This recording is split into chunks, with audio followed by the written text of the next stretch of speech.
Xin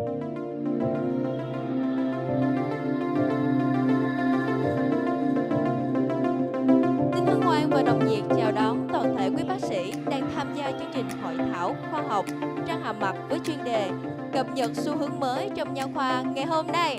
Hy vọng là chương trình mang lại những cái nội dung hữu ích giúp cho các bác sĩ, các bạn sinh viên có thể được nâng cao và cập nhật những kiến thức về những cái kỹ năng trong thực hành nha khoa hàng ngày. Chúc chương trình thành công. Xin cảm ơn.